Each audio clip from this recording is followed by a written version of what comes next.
guys, this is Sarah Coupland with Aortic, and today we're going to do our weekend review. And I'm going to start on our front page, which is aortichope.org, and you can check out our different programs here, our blogs, resources, our hope shops, our events, our memorial page, our donations, which help keep our organization going and creating awareness, which is one of our biggest things, spreading hope, creating awareness, and providing support.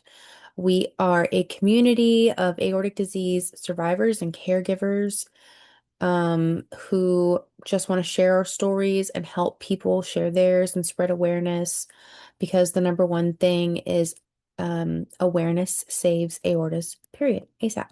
Awareness saves aortas, period. And I feel like part of my story is that my mom passed away from an aortic dissection. I went and got checked out. I had an aortic aneurysm. I was able to have preventative surgery, and now I can monitor myself and my children so that I can prevent things from happening. So again, awareness, and that was all because of Aortic Hope. So I'm going to go ahead and jump in to tell you a little bit more about what you can find on our page. We're starting with our blogs. I am scrolling back to this past Monday so that we can start with this last week, because that's what this is, our week in review. And we started with our Medical Monday, which is talking about life after aortic surgery. So what this blog is talking about specifically, it is written by one of our volunteer medical students who volunteer their time putting things together for people from a medical perspective with a professional setting. So here is the life after aortic surgery. Good morning, Aortic Hope community. Today we're talking about something many of you know well, which is life after aortic surgery. Surgery is a major milestone, but it's not the end of the journey. More so, it's the beginning of a new chapter. Surgery is not the finish line. For many patients, the day of surgery feels like the destination after many months, years, or monitoring, testing, waiting. And while it is absolutely a major accomplishment, the truth is aortic disease often involves the entire aorta, not just the section that was repaired. This is especially true for people with connective tissue disorders, bicuspid aortic valve, family history of aortic disease, and a history of dissection. So this one may not be a blog that everyone can relate to, but it definitely helps with awareness. It can help with someone in your family. For me personally, I relate to this so much because, as I just said, I had preventative surgery because of awareness. And I also found out with genetic testing that I do have a connective tissue disorder. And I have, which is a kind of a new thing they've been talking about lately, the gene MYH11. And there's a few other things in there which I don't want to get off topic, but surgery is definitely not the finish line. I, for me personally, in my journey with the aortic surgery and life after aortic surgery, I still am having my regular checkups because I have connective tissue disease and making sure that everything goes according to plan. So you can come back and read this blog, learn about the history of dissection in your family. That's really important to remember. And keeping up with your appointments, going and talking to your doctor about anything that you may think is off, because sometimes it ends after surgery and things are better and you don't have to worry about it. But sometimes you have things like connective tissue disease or Marfan syndrome or just different things that can make life after surgery still difficult and things you need to still pay attention to.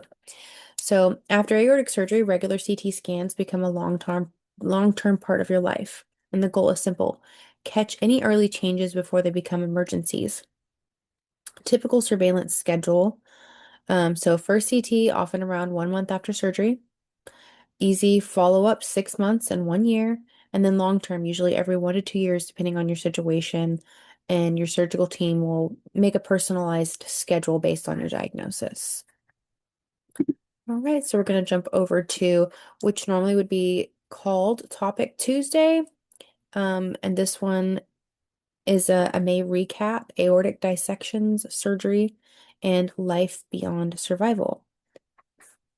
May was a key month for Aortic Hope community as we focused our Topic Tuesday series as one of the most serious and life-changing cardiovascular conditions, which is aortic dissection. I was very lucky not to dissect. I had preventative surgery before I dissected, um, but my mother did pass away from an aortic dissection, and a lot of our community members have experienced dissection and surgery and things after. So throughout the month, we explored the anatomy of the aorta, the differences between type A and type B dissections, emergency treatment strategies, surgical repair, and what life looks like after surviving aortic surgery. And most importantly, we continue to build awareness, education, and connection for survivors and families navigating this journey together. So understanding the aorta.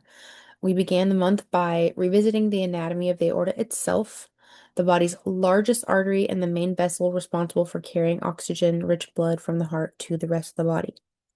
Our community learned about the three layers of the aortic wall, which is the intima, inner layer, media, middle muscular layer, and sorry, I'm probably not going to say this right, adventitia, the outer layer, outer protective layer. I don't know medical terms. Or how to say them, I should say. But here we are. The four major sections of the aorta: ascending aorta, aortic arch, descending thoracic aorta, and the abdominal aorta. So understanding the anatomy helps patients and caregivers understand their imaging reports, treatment recommendations, and why dissections in different locations can lead to very different complications. So we have our type A dissections, and a major focus this month was the discussion of acute type A aortic dissection, which is one of the most dangerous emergencies in cardiovascular medicine. Because type A dissections involve the ascending aorta, the portion closest to the heart and brain, they can rapidly become life-threatening. Our post also reviewed how emergency surgery is performed, including replacement of damaged portions of the aorta with grafts and, when necessary, repair of the aortic valve or coronary arteries. One important reminder echoed throughout the series, which is rapid diagnosis and treatment saves lives, which is also why awareness is very important. And then we have type B aortic dissections, which involve the descending thoracic aorta. And while some type B dissections can initially be managed medically with strict blood pressure and heart rate control, complications can still quickly arise when blood flow to the vital organs becomes compromised, which is a condition known as malperfusion syndrome. This month's discussions highlighted how reduced blood flow can affect the kidneys, intestines, lower extremities, spinal cord. We also explored modern treatment approaches such as anti-impulse therapy, CT angiography, CTA, TEVAR, thoracic endovascular aortic repair, branch vessel stenting, and advanced interventions. The importance of classification systems. This month also introduced our community to the Stanford, and DeBakey classification systems used to describe aortic dissections. While these classifications may sound highly technical, they help physicians determine the urgency of treatment, surgical planning, long-term monitoring strategies. And then life after aortic surgery, which we did discuss in the other blog. But perhaps one of the most important conversations centered on what happens after surgery. And for many survivors, surgery feels like the finish line, but in reality, it marks the beginning of lifelong surveillance and ongoing care. We discussed long-term CT scan monitoring, echocardiograms, blood pressure management, valve durability, distal aneurysm formation, pseudoaneurysms, the possibility of future procedures. Most importantly, we emphasize that needing additional treatment later in life is not a failure. Aortic disease often requires lifelong management, and staying engaged with follow-up care is one of the best ways patients can protect their long-term health. So, Aortic Hope is a community built on hope. Every post this month reinforced the heart of what Aortic Hope stands for, which is education, advocacy, awareness, and support. Aortic dissections can happen suddenly and without warning, and they impact not only survivors, but also caregivers, families, and entire support systems. Through education and shared experiences, we hope to make this journey feel a little less isolating and a little more empowering. To every survivor, caregiver, healthcare professional, and advocate in our community, thank you for continuing to learn, share, and support one another. And this is written by one of our medical students. So usually our topic Tuesdays are written by a medical student that volunteers their time, and they communicate with us in a way that is, again, more on the medical side than a patient side to help us better understand and educate us. And then we have our Wednesday post, which was our talking about our aortic hope patient guide number 3.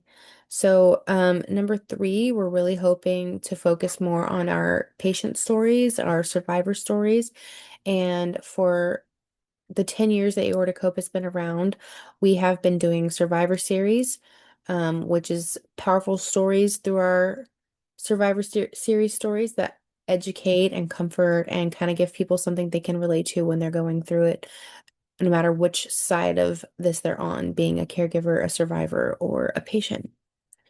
Um, so our newest one, like I was saying, is called Aortic Hope, Real Stories, Real Recovery, Real Life. And it's going to focus on hope beyond the aortic event. And if you are a survivor or a caregiver, we would like as many stories as possible. So check out this blog and make sure to read through it and figure out what we would like to get from you, which is a short recap of your story, where you are now in your journey, a photo if you have one, medical or non-medical, 1 page maximum. We don't want it to be too long because we want to be able to fit as many stories in there as possible and help us celebrate our decade of storytelling and continuing to bring hope and awareness to patients and families everywhere. You're going to email stories@aortichope.org, which is right here at the bottom of the screen. And that concludes that one. Our next one, we do have a survey which we would like everyone's feedback on, because as we're moving to the third book, we, want to know what people maybe wanted to see more of in certain books, and, what their take on our patient guide is. And so just go click on the aortic disease, the patient guide, take the survey. Here is the link that you can click here. And if you share your name, email, you will be entered in our monthly drawing to win a $30 gift certificate to our Aortic Hope Shop, which I will be talking about later on. Then we have our Survivor Series Saturday. This one is featuring Ellen Burtz. Let's see. We want you to be the shining star in someone else's life by sharing your story as a patient, survivor, or caregiver. Whether it's aortic valve disease, aortic aneurysms, or an aortic dissection, your ability to validate another person's experience is not only therapeutic, but inspiring. So if you would like to join our Survivor Series, you can click here to be a part of it and find out where they are now by clicking on this button. So this one is about Ellen Burtz. She was a type A aortic dissection survivor. Ellen Mary Jackson Burtz, age 65. To celebrate my 65th birthday, I planned a special retreat in Asheville, North Carolina.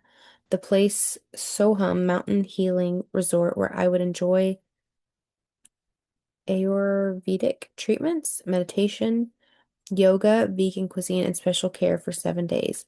I was booked to arrive February 1st. Prior to my arriving, oh, excuse me, Asheville was experiencing a snowstorm that had moved out but left the mountain and town with a bit of snowfall. Although I planned to make the drive from Georgia on my own, my family, and specifically my son Ryan, insisted that he and his fiancee Amanda drive me up, partly because his vehicle was better suited and he was familiar with driving in those conditions after many visits out to Colorado. I said I'd be fine, but finally gave in if it would help them all, including my husband, feel better. So off we go, all packed, and 3 days of Kachari fast already done. I was feeling good and excited. Ryan dropped me off at a hotel in Asheville where guests were staying due to snow on the mountain, expected to clear within a few days. Our activities would continue locally until that time. I met a representative and a few of the guests in the lobby where we had our evening Kachari dinner, mingled a bit, and then dismissed to go to our rooms and get rest before the morning activities. I went to my room and began getting a few things unpacked to take a shower and get to bed. The last moments I remember seeing was the tile in the shower. I didn't pass out, but I had some kind of amnesia. So that's where I'm going to stop because I would like you to go and click on our blogs and read this one for yourself. It is very inspiring and could definitely help someone. So please go and click on our Survivor Series Saturday post, and this one is featuring Ellen Burtz. Now I'm going to move on to the summary of ACE Your Healthcare Journey. So what is acing your healthcare journey about? It is a two-way street for success. A stands for advocate. Always advocate for yourself. Advocate for your family members. Speak up your wants and needs as a patient or for your patient. Speak up for your specialty in the treatment of others with the same disease. Then we have communicate. Share information with your physician about how you are and honestly feeling. Share information with your patients. ACE, the last part of ACE, E, educate. Educate yourself on the disease. Educate your physicians about your disease. Encourage your physicians to educate their colleagues. You have to remember, like, and this isn't a knock to anybody who's listening to this, but not all doctors are very familiar with aortic disease and aortic dissection. So, you need to explain how you're feeling.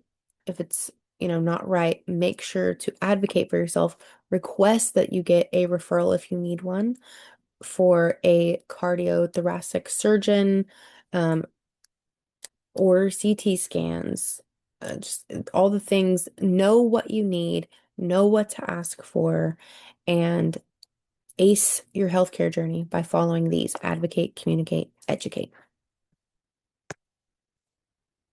Now I'm going to go to our resources. We have a lot of resources and we try to put together as many as we can every time new things come up. Definitely get a copy of our patient guides right now. We have 2 out, and we're working on our 3rd, which I talked about previously. Talk to your doctor about ordering some for their offices. They can get physical copies by bulk ordering here on our website. You can order your hard copy or you can just download the digital copy off of our website. Excuse me. We have it in both English and Spanish. And here are more resources that you can go look through. We keep everything up. Survivor care resources, pre-post surgical suggestions, and then yeah, just all of these blogs you can go through.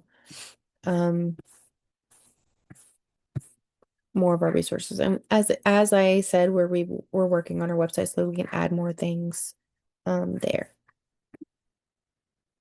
We have our hope shops.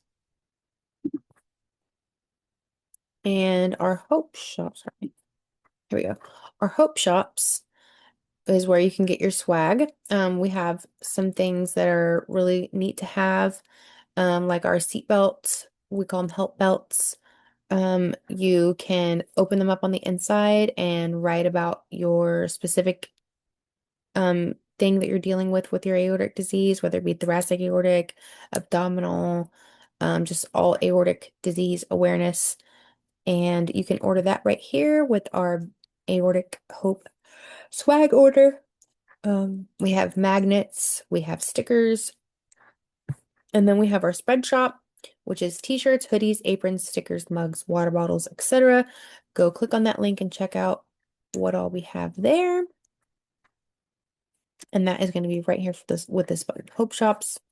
And then you get to see all of what we have. Now I'm going to talk about our events that we have coming up. So we have Our Caregiver Connection, Saturday the 2nd at 10. Oh, I'm sorry, that was in May. You can go back and look at the ones we just had, but we have some upcoming ones.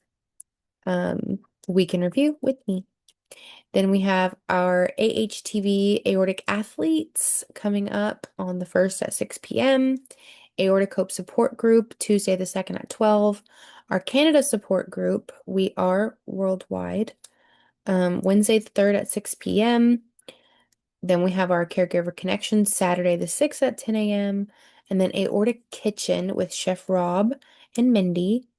Let's talk about eggs. That one's going to be Sunday the 7th. I'm actually excited to read that one. I love knowing what kind of foods are good for this disease that we battle.